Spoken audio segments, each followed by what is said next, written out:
Marcus Chun jolts awake in Gate 17B, his designer suit damp with sweat. The fluorescent lights of Denver International Airport buzz overhead like angry wasps.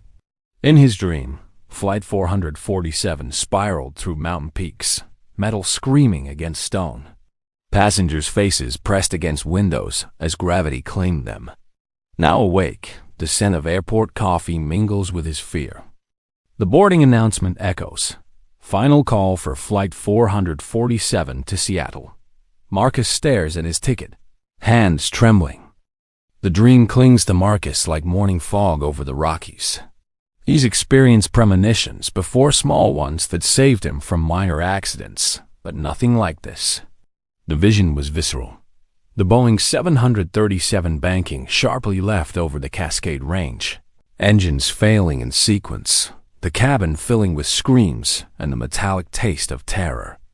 "Sir, are you boarding?" The gate agent, a woman in her 50s with kind eyes, holds his ticket scanner ready. Behind her, passengers shuffle through the jetway like cattle toward slaughter. Marcus stands slowly, his legs unsteady. "That flight? Has it ever had mechanical issues?" The agent frowns. "Flight 447? It's one of our most reliable routes. Captain Morrison has been flying this run for 12 years.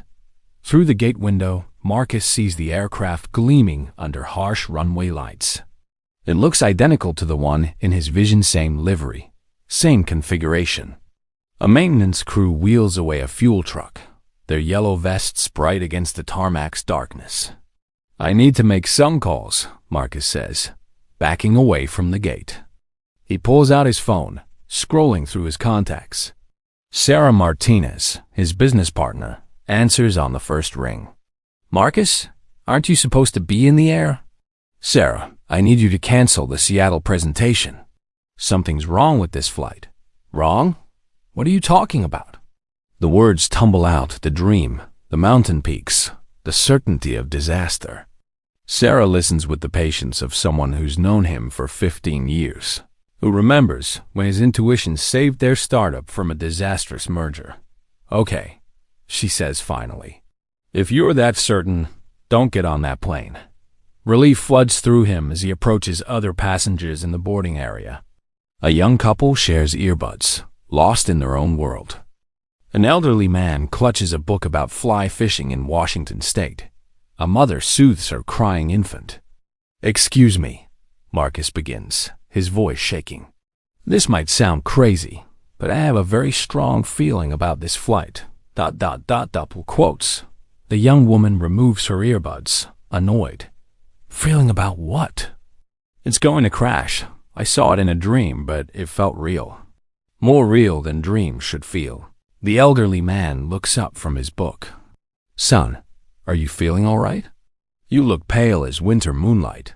Marcus presses on, describing the vision in detail. The mountain range, the engine failure, the steep descent into granite peaks. Some passengers laugh nervously. Others exchange worried glances. "Look," says the young man, "I've got a job interview in Seattle tomorrow. I can't just not show up because some stranger had a nightmare." The doubt creeps into their voices.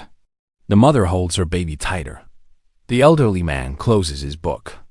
Over the intercom, "Ladies and gentlemen, we're experiencing a brief delay with Flight 447. We'll have you boarding shortly." Marcus's blood turns to ice water. In his vision, there was a delay too. One by one, they begin to change their minds. The mother goes first, gathering her diaper bag and stroller. "I can't risk it," she whispers to Marcus. "Not with Emma." The elderly man follows, his fishing book tucked under his arm. "Lived through 73 winters by trusting my gut. Not stopping now." The young couple argues in hushed tones. Finally, the woman stands. "We can drive. It's only 12 hours." Within an hour, 17 passengers have abandoned Flight 447. Marcus watches from the observation deck as the Boeing 737 taxis down the runway, its lights disappearing into the Colorado darkness. His phone buzzes with notifications, passengers messaging him, thanking him, cursing him. But by morning, the gratitude turns to something else. The first death comes at 6:47 a.m. Jessica, the young woman from the couple, texts him from the road. "Thank you for saving our lives." 3 hours later, her boyfriend calls, sobbing. A semi-truck had jackknifed on I-76, crushing their Honda Civic like an aluminum can. Marcus stares at his phone screen, ice forming in his veins. This isn't possible. She was supposed to be safe. The second death follows that afternoon. Harold, the elderly fisherman, suffers a massive heart attack while standing in line at the airline counter, trying to reschedule his flight. The medical examiner says it was instantaneous, a perfect storm of stress and arterial blockage. But he was fine yesterday, Marcus tells Sarah over the phone. Healthy as a horse. This doesn't make sense. People die, Marcus. It's tragic, but it happens. The third death comes that evening. Lisa, the young mother, falls down her apartment stairs while carrying Emma. The baby survives, but Lisa's neck snaps at the third vertebra. The police find no signs of foul play, no indication she was pushed or tripped. Marcus sits in his Denver hotel room, curtains drawn, laptop screen glowing in the darkness. Local news websites report each death as unrelated tragedies. But he knows better. He's seen this pattern before in his nightmare's death, finding new paths when its original route is blocked. His phone rings. Unknown number. Mr. Chun? The voice belongs to Tom Harrison, one of the passengers who left the flight. I wanted to thank you again. My wife and I. Where are you right now? Marcus interrupts. Home in Boulder. Why? Stay inside. Lock your doors. Don't drive anywhere. Don't take baths. Don't use electrical appliances. Silence on the line. Then, you're scaring me. Good. You should be scared. They're dying, Tom. Everyone who left that flight, they're dying anyway. But Tom doesn't listen. The next morning, his wife finds him electrocuted in their garage, his body twisted around a fallen power line that had somehow come loose during the night's windstorm. Marcus counts the names on his list. 17 passengers had abandoned the flight. Now only 13 remain alive. The deaths accelerate. Maria Santos, a nurse from Pueblo, chokes on a piece of steak at a restaurant, something she's eaten hundreds of times before. David Kim, a software engineer, dies when his apartment's gas line explodes, though the building inspector swears it was recently certified safe. Marcus tracks each death obsessively, mapping patterns, searching for logic in chaos. He calls the survivors, warning them, pleading with them to take precautions. Some listen. Others think he's lost his mind. You're not responsible for this, Sarah tells him during one of their daily calls. She's driven up from Colorado Springs, worried about his mental state. They sit in a diner off Highway 36, the kind of place where truckers stop for coffee and pie at 3 a.m. Outside, snow begins to fall, dusting the parking lot in pristine white. I saved them from one death just to deliver them to another, Marcus says, stirring sugar into his coffee with mechanical precision. It's like I opened a door that should have stayed closed. Sarah reaches across the table, covering his hand with hers. Listen to yourself. You think you're controlling life and death? That's not how the world works. But Marcus has been researching, diving deep into forums about premonitions and near-death experiences. He's found others people who claim to have cheated death, only to watch it circle back with renewed hunger. His phone buzzes. A text from Rebecca Walsh, one of the remaining survivors. Something's wrong at my house. The smoke detectors keep going off, but there's no smoke. I'm scared, Marcus calls her immediately. Get out of the house, now. But there's no fire. Get out. Too late. The line goes dead. On the news that night, house explosion in Lakewood kills local teacher. Gas leak suspected. Now there are 9. The survivors have begun to find each other, forming a loose network of the terrified. They share information about close calls, near misses, the strange coincidences that seem to follow them like shadows. Carl Brennan almost falls into construction equipment. Amy Foster's brakes fail on a mountain highway, but she manages to steer into a snowbank. They're being hunted, Marcus realizes.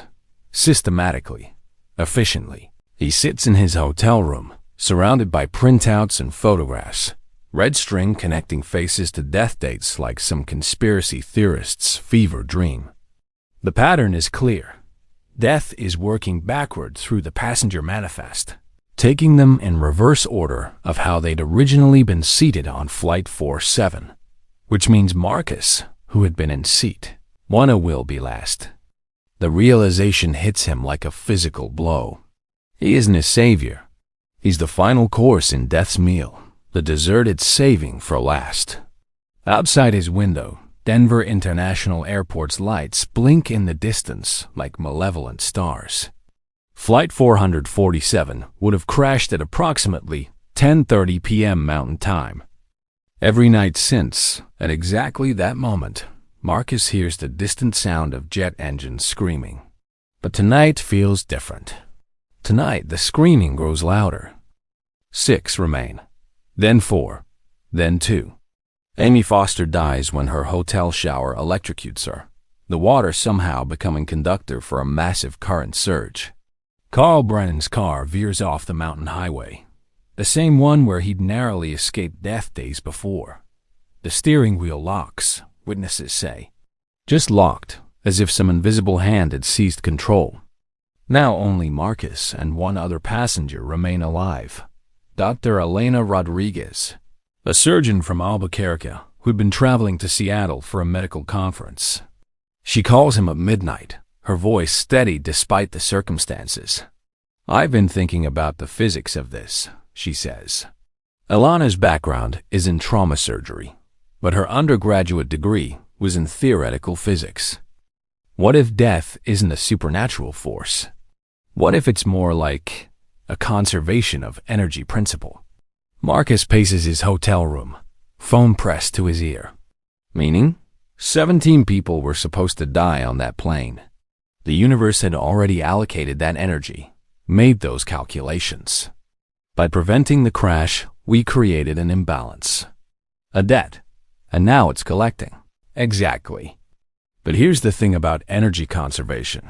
It always seeks the path of least resistance. The deaths have been getting more elaborate, more forced. Like the universe is running out of easy options. Alana's theory offers cold comfort, but it's the first explanation that makes sense.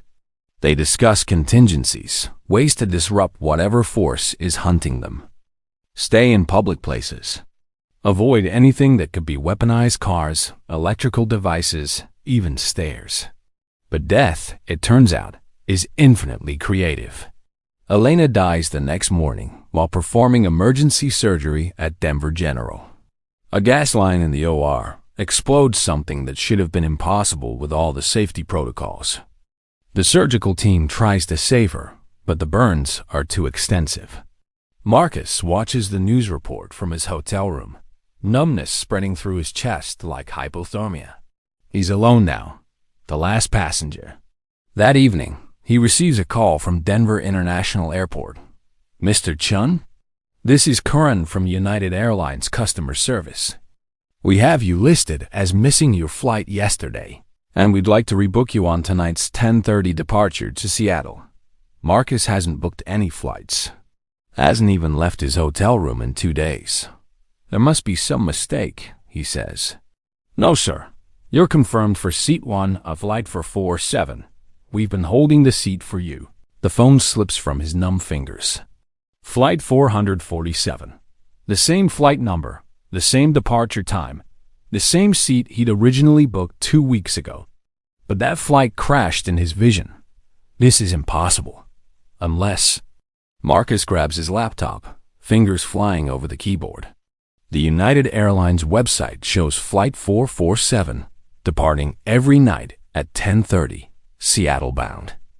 According to the system, it's been running this route for years without interruption. But that's not possible. He watched it taxi away after he convinced the passengers to disembark. He saw it disappear into the darkness. Or did he? Marcus calls the airport, demands to speak to someone in operations. After being transferred 3 times, he reaches a supervisor named Janet Morrison. "Flight 447, she says. "Sir, we haven't operated a flight with that number in over a decade. Are you sure you have the right airline?" The hotel room spins around him. Marcus grips the desk, trying to steady himself. If there was no Flight 447, if there never had been, then what exactly had he seen taxi away that night? His phone rings. Unknown number. "Mr. Chun?" The voice is mechanically pleasant, like an automated system. "Your flight is now boarding at Gate 17B. Final call from Marcus Chun." Seat 1. As through his hotel window, Marcus sees the lights of Denver International Airport blinking in the distance. Even from here, 10 miles away, he swears he can hear the announcement echoing across the Colorado plains. Final call from Marcus Chun. Final call. Marcus doesn't remember driving to the airport. One moment he's in his hotel room, staring at his phone in disbelief. The next, he's walking through DIS automated doors, his feet carrying him forward as if guided by invisible strings. The terminal feels different at night. Longer corridors stretch into shadows that seem to swallow fluorescent light. His footsteps echo in the emptiness. The only sound besides the distant hum of evac systems and the occasional announcement over speakers that seem to follow his movement. Paging passenger Marcus Chun. "Please proceed to Gate 17B for immediate departure." He tries to resist, tries to turn around and leave, but his legs won't obey. It's like walking through thick honey, each step requiring enormous effort but ultimately futile. The gate numbers count down. 25, 24, 23. Other passengers move through the terminal, but they seem insubstantial, flickering at the edges of his vision like heat mirages. When he tries to focus on them, they dissolve into shadows. Gate 17B appears ahead, exactly as it was 2 weeks ago. The same departure board, the same seating arrangement, even the same vending machine humming in the corner. But the gate area is empty except for one figure. The airline agent with kind eyes who tried to scan his ticket that first night. "Good evening, Mr. Chun," she says, her voice carrying an otherworldly echo. "We've been waiting for you." Marcus approaches slowly, each step feeling like walking through concrete. "Who are you?" "I think you know." She gestures toward the window, where a Boeing 737 sits on the tarmac. The same aircraft from his vision, down to the last rivet. Flight 447 has been waiting for its final passenger. Through the windows of the plane, Marcus can see figures moving in the cabin. 17 figures, all facing toward the terminal, all waiting. Jessica and her boyfriend, holding hands across the aisle. Harold with his fishing book open in his lap. Lisa cradling baby Emma, both of them translucent in the aircraft's interior lighting. They never left, did they? Marcus whispers. "Death doesn't like to be cheated, Mr. Chun. Those people were meant to be on that flight. When you convinced them to stay behind, you didn't save them. You just delayed the inevitable." Marcus understands now. The deaths over the past 2 weeks weren't separate events. They were all connected, all part of the same moment, the same crash. Death had been patient, methodical, collecting its due one by one until everyone was back where they belonged. "And if I get on that plane? Then everyone can finally rest." The agent extends her hand, and Marcus sees his boarding pass appear between her fingers. Seat 1, just as it had always been meant to be. He looks back toward the terminal entrance, toward the life he's trying to preserve. But what kind of life is it, really? Running from shadows, jumping at every sound, watching over his shoulder for the next accident, the next coincidence that might be his last? The 17 passengers in the plane haven't moved, but somehow he feels their attention, their quiet desperation. They've been waiting in that aluminum purgatory for 2 weeks, trapped between life and death because of his interference. Marcus takes the boarding pass. The paper feels warm, almost alive. "Will it hurt?" he asks. The agent's smile is genuinely compassionate now. "You'll barely feel it. Just like going to sleep." He walks toward the jetway, each step lighter than the last. Behind him, the terminal fades into mist. Ahead, the aircraft door stands open like a welcoming mouth. The cabin of Flight 447 is exactly as Marcus had seen in his vision, down to the pattern on the seat fabric and the smell of recycled air mixed with fear. The 17 passengers sit in their assigned seats, their faces turning toward him as he boards. They look peaceful now, no longer afraid, just waiting. "Welcome aboard, Mr. Chun." Captain Morrison's voice crackles over the intercom. "We apologize for the delay. We'll have you in the air momentarily." Marcus makes his way to seat 1 and nodding to the passengers as he passes. They don't speak, but their eyes follow him with something that might be gratitude. Jessica and her boyfriend smile at him from row 12. Harold raises his fishing book in a small salute. Lisa bounces baby Emma gently, the infant's eyes bright and aware despite everything. The seatbelt clicks into place with the finality of a coffin lid. Outside the small window, the lights of Denver grow smaller as the aircraft taxis toward the runway. But these aren't the lights of the Denver he knows.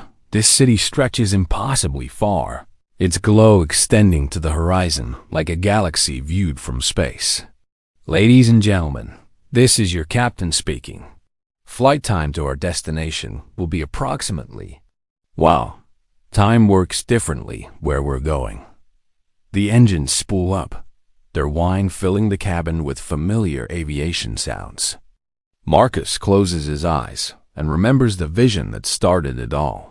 The Boeing 737 banking sharply left over the Cascade Range, engines failing in sequence, the steep descent into Granite Peaks. But as the aircraft lifts off, banking left over the Colorado Rockies, Marcus realizes the vision was never about a crash. It was about a journey. The mountain peaks below aren't threats. They're waypoints, guides leading them toward whatever comes next. The other passengers begin to fade, their forms becoming translucent, then disappearing entirely. But their presence remains, a warmth in the cabin that speaks of completion, of debts finally paid and circles finally closed.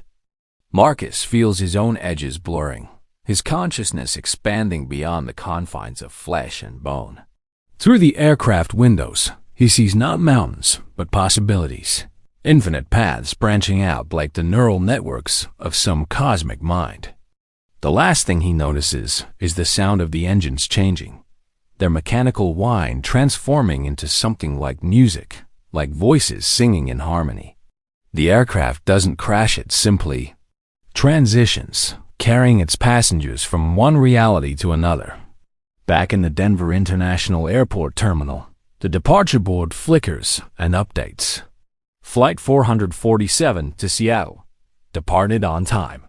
A janitor wheeling his cart past Gate 17B glances up at the board and frowns.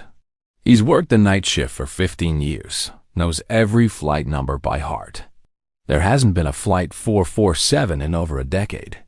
But by the time he looks again, the listing has vanished, leaving only the usual array of red-eye departures and early morning arrivals. In the distance, barely audible over the terminal's ambient noise, comes the faint sound of jet engines climbing toward cruising altitude. The janitor pauses, listening, but the sound fades quickly into the Colorado night. Some passengers, he muses, finally make their connections.